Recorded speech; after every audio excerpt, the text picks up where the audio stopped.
Welcome back and good morning, ladies, gents and Pikachus, to another one of our daily readings of the Quran of the Muslims! Yes, we are going to be reading this verse by verse, breaking those verses down into factual, logical, easy to understand sentences so we can figure out who is Allah, what is Allah's intention for you and I and the rest of the non-believer world at large, and more importantly, how does this affect us today in our lives?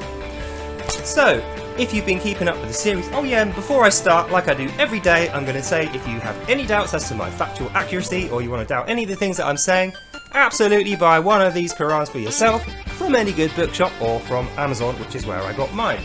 And after having read it, you will realise that everything I'm saying here is 100% true and accurate to what Allah says in his book, and to what Muslims believe today. So, let's get started. Last time we were going through some particular bits of Sharia, which is Islamic law. We went through the murder law, which basically dictates who can keep the stuff of the guy you just murdered, or what happens to you if you murder another Muslim. The summary was, it's not murder if it's not a Muslim. If you murder another Muslim, it is murder, unless you murder the slave of a Muslim, and then you can just swap out your slave for his dead slave. And if it's a concubine, you can just bung one of your women from your collection to him, and that's all fine and dandy, no harm, no foul. But it's not murder at all if you're killing a Jew, a Christian, an apostate, a pagan or an atheist, or any other kind of non-believer that you find. So, let's get started. 131. Muslims asked about the new moons. Then say, they are holy signs for lighting the path to Allah and for the pilgrimage to Mecca. It is no virtue if you sneak behind your houses. It is virtue if you fear only Allah. Go boldly through the front door and fear only Allah, and you shall come away well and you shall prosper. So, I think, let's break this down. I think I know what this is getting at. And if we think about the first law was what happens when you kill people. The second law was about Ramadan and how you fast when you're at the mosque. This law is talking about when you go away from your mosque, back to your holy your jihads and this kind of thing. This is how you are supposed to behave when you are in the enemy territory. Now, the reason I say this is because it says, and we'll get to this, it is no virtue if you sneak behind the houses.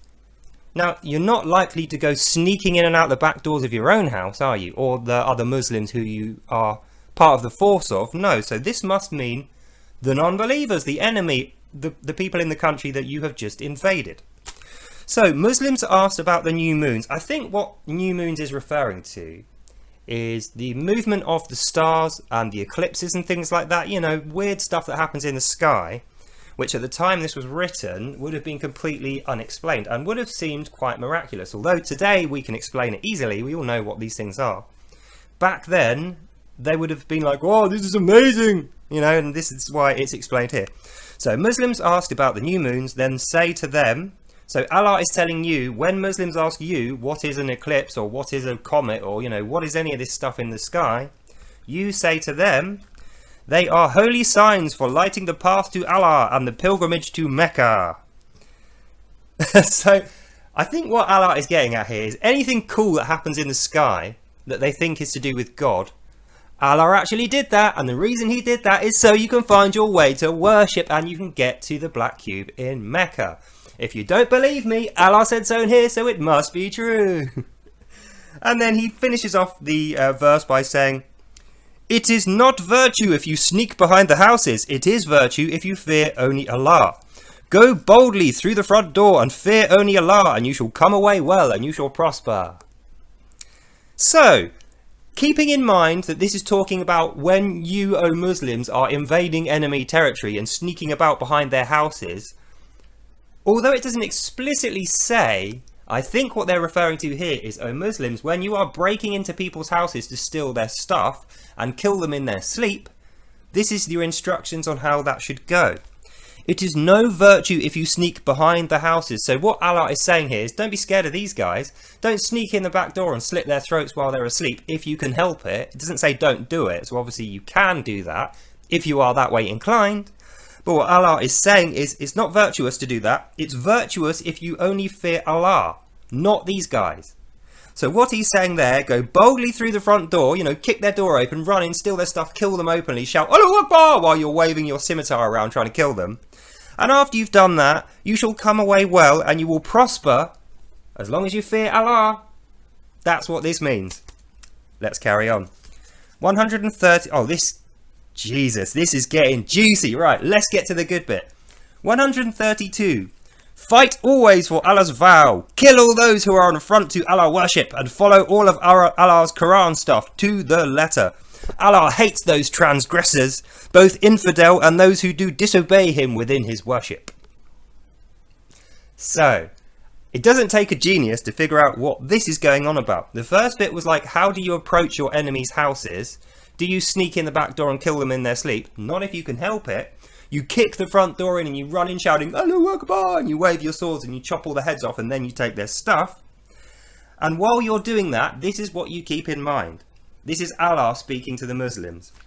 Fight always for Allah's vow. And if you remember from the last episode and the previous ones, Allah's vow is, I vow to be an enemy of the Jews and kill them all in a big genocidal end times war. That is the vow that he's talking about.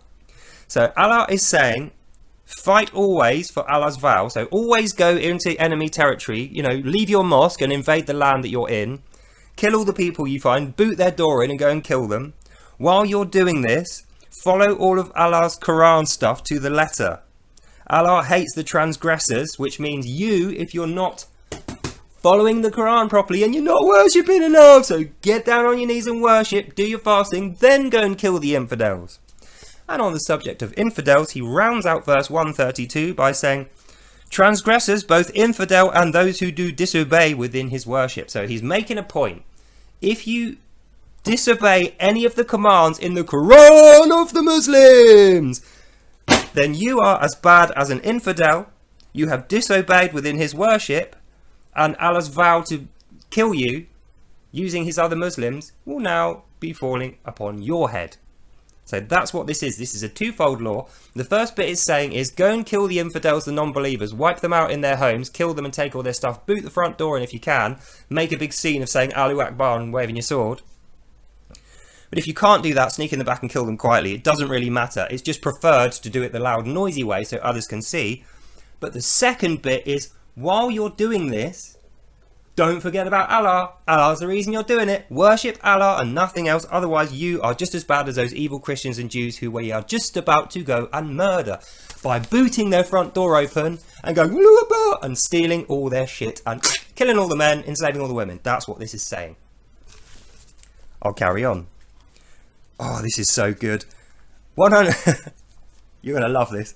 133. Slay the non-believers where you find them. Turn them out from their houses and catch them. Mercy, kill them, for persecution is way worse than slaughter, and Allah is full of mercy.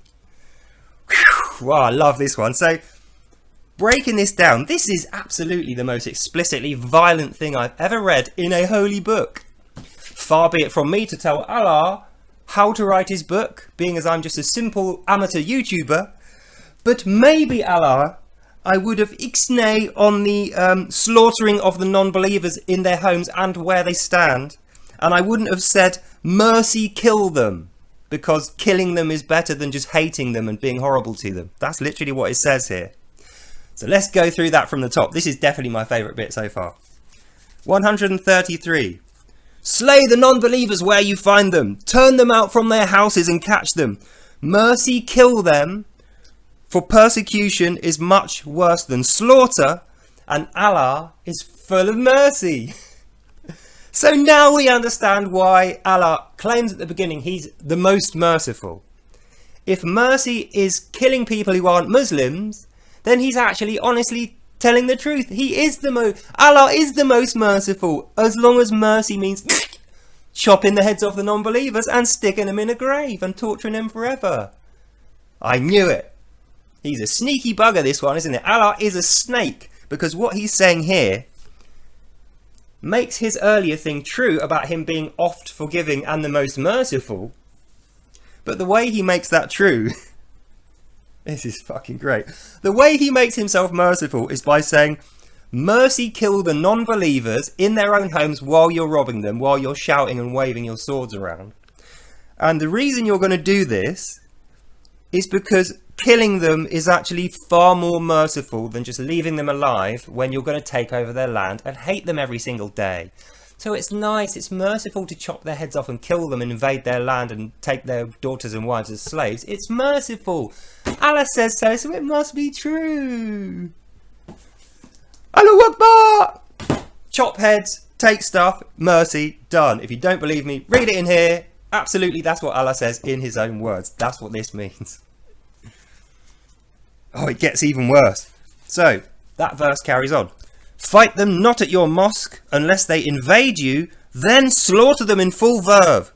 If you worship only Allah, you will slay them wherever you find them. For Allah rewards those who follow his Quran and punishes those who do not. So, end verse. So let's break that down. The beginning of the verse is just a basic order. There's no pritting up, there's no detail. Slay the non-believers where you find them. Turn them out of their houses and catch them. So that's like, you're already in someone else's land, O Muslims. Remember that. You have flooded into the other firmaments to put your mosque down in another country. And you are now invading parties. You are now sending out invading parties of murderous Islamic Allah worshippers to kick people out of their own houses, kill them, take all their stuff, enslave their daughters and wives. And the reason that you're doing this is because Allah is commanding to you that that's the right thing to do. Not only that, he's saying it's better that you kill them rather than just leave them alive as these wretched, sinful hypocrites and Satans, which they are, according to Allah. That's what this means. So then he goes on, fight them not at your mosque, i.e. go away and kill them in their own homes. Don't bring all that rabble back here. We want to keep the mosque. Our bit's nice. Only ruin their bit. We know we're going to demolish all their stuff anyway and build our minarets, and you know we're going to make Muslim houses. So only go over there and kill those guys in their own house. Don't you dare bring it back here. Unless they are invading your mosque. If they're returning fire and they're coming here to kill us once they've realised that we're an invading party who intends to kill them all, then you will slay them to a man. And it even says slaughter them in full verve. So what that means is don't just slaughter them as if you're being careful when you're in their lands. No, you want to kill every single last one, chop them all up into bits, make sure it's an absolute domination of victory. And if you don't do that, Allah will be pissed off. But if you do that, if you worship only Allah, you will slay them wherever you fight them. So Allah is literally saying in his book, as long as you follow all this stuff, Muslims, you will win every single fight, you will dominate every single battle, and you will be merciful while you're doing it. So there's no sin, no harm, no foul. Allah rewards those who follow his Quran. So the last thing he says is, by the way, guys, remember I said it's true and the proof is it's in here. If you don't believe me, read my book. That's what Allah is saying. This is insane. Anyway, it's not insane. It's a perfectly legitimate religion, oh YouTube moderators. I didn't mean to say it's insane. What I meant is it's insane that I had a facial expression of dismay while I was reading it. I mean, who would do that? We'll carry on. 134. Oh my God, this just carries on and gets worse. This is literally like Allah digging himself a big hole to sit in. 134. Fight them until their religions are no more and only the worship of Allah remains. If they give up their faith, they can be slaves. Otherwise, give them their mercy. None shall worship except to Allah and his Quran. Do you get that? So, let's take it from the top. This might be my favourite bit, actually. Bearing in mind, we've just ordered our Muslims to go and kill people in their own houses, cut them up, take their wives and children, take their money, burn the house down. Don't fight them near the mosque. We don't want any of this, you know, we're only going to wreck their houses. We're not going to wreck our own houses. Fight them until their religions are no more and only the worship of Allah remains. Now, correct me if I'm wrong, but we have this thing here called the law. You can't just go killing people and pretending that it's merciful because some sky daddy, you know, some fairy tale creature told you it's okay. Neither can you use as ratification. Neither can you say that it's reasonable to do because I'm only doing it to get rid of their religions. You know, I'm only fighting them till their religions are no more. As soon as their religions are wiped out and everyone's an Allah worshipper, I'll leave them, you know, I'll leave them be. It'll be fine. And then he also goes on to say, if they give up their faith, then they can be slaves. Oh, you're so merciful, Allah. What do you mean if I give up my whole culture and if I become a slave of a Muslim, then I keep my head? As long as I give my whole life to some weird Arab, Allah worshipping weirdo who has killed everyone in my town and slaved all the women. If I don't want to be a slave to this guy, I deserve my head chopped off. But if I give up my culture and my faith and I allow this to happen and I just go, oh, okay, you carry on and I'm a slave, then it's okay. None shall worship Allah. Oh no, none shall worship except to Allah and his Quran. And the last bit it says is, otherwise, give them their mercy. So remember, Allah is most merciful. And the way that he demonstrates his mercy is by cutting your fucking head off if you don't want to be an Allah worshipper, even though they've just burnt your town, enslaved your wife and your child, taken all your stuff.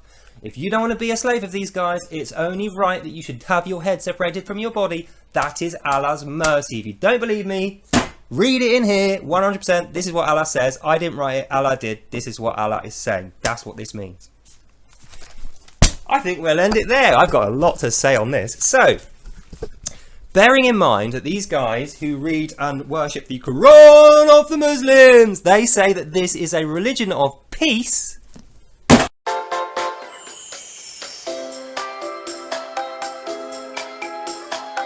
I beg to differ.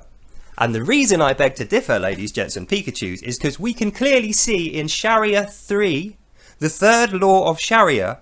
So we've gone through what happens when you murder someone, who gets to keep their stuff. We've gone through how you prepare for battle by fasting and shagging your wives all day and refraining from prostitutes for that time. Now we're getting into the nitty-gritty of what Allah really intends, both for his Muslims and the people he has cursed upon with the Muslims. So he starts off, Muslims asking about the new moons. So when you're looking up at the sky, you're seeing all the stars and stuff. So when you're seeing natural stuff that happens all the time, moons, eclipses, comets, stars, anything, when you see these things, you are to say to the other Muslims, these are signs that you should go and kill all those guys over there. That's why Allah has put these in the sky. To light your path over there to fucking kill all of those guys, enslave their wives and children, and take their heads off.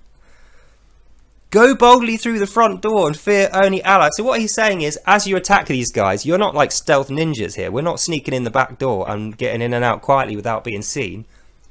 We want to be seen, is what he's saying. Allah is saying, kick their fucking doors in.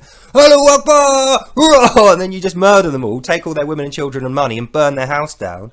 And if you do that and you fear Allah, if you shout Allahu Akbar while you're doing this, you shall come away well and you will prosper. That is directly what's written here.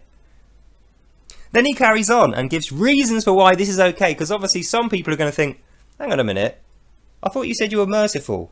Are we just going to murder all these guys? Just going to nuke their town, take all their stuff? Is that what we're here for? Yes, fight always for Allah's vow to kill everyone over there. Tell those who kill those who are an affront to Allah worship, which is everyone who doesn't worship the Quran. Kill those who are an affront to Allah's worship. Follow all of the Quran stuff to the letter. Allah hates the transgressors as much as he hates the infidels, and both of those who do disobey his worship. So he's actually saying there's 3 reasons here why it's okay to kill these guys.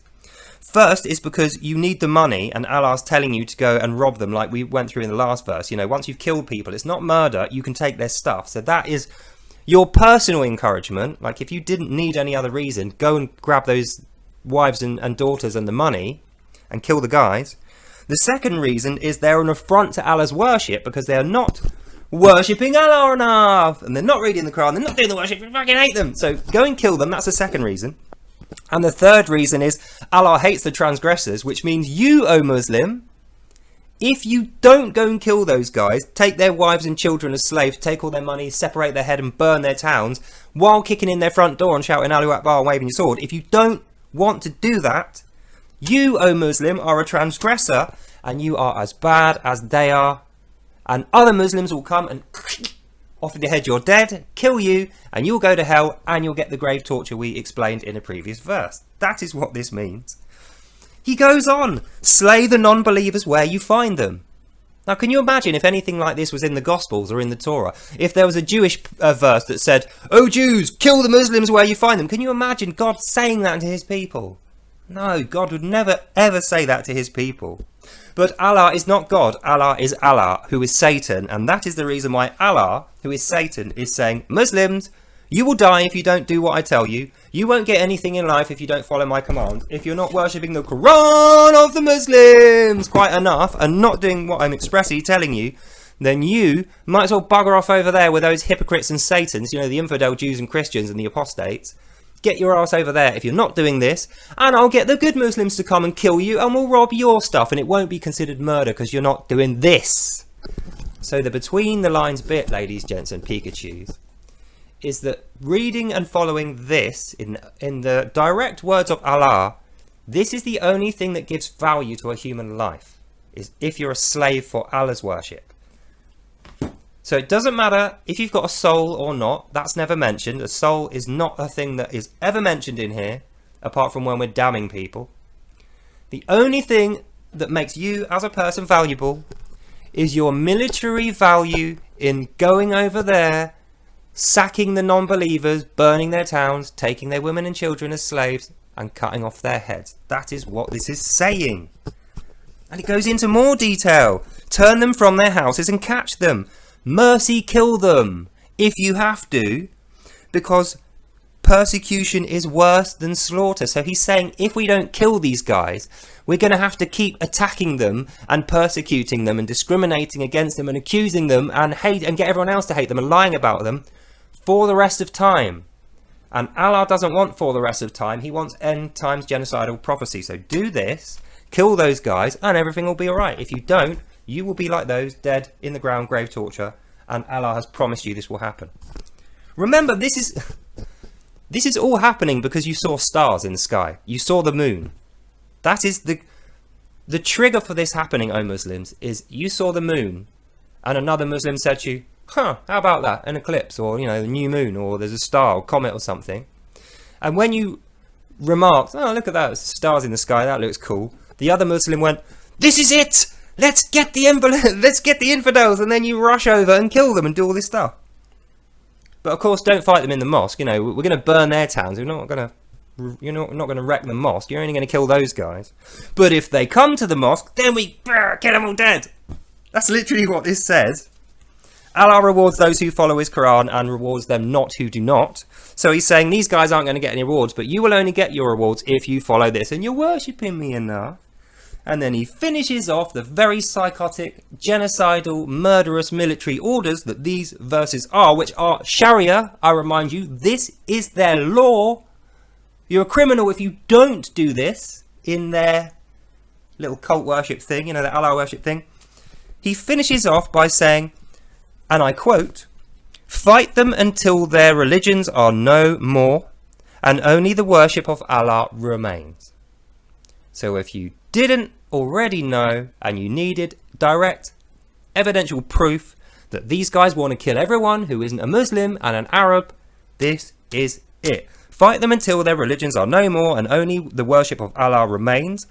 If they give up their faith, then they can be slaves. We're talking about the men here. The women are obviously going to be slaves anyway. The men are all going to die unless they beg on their knees to be a slave. Then we'll take them as a slave and just persecute them. But it's better to kill them.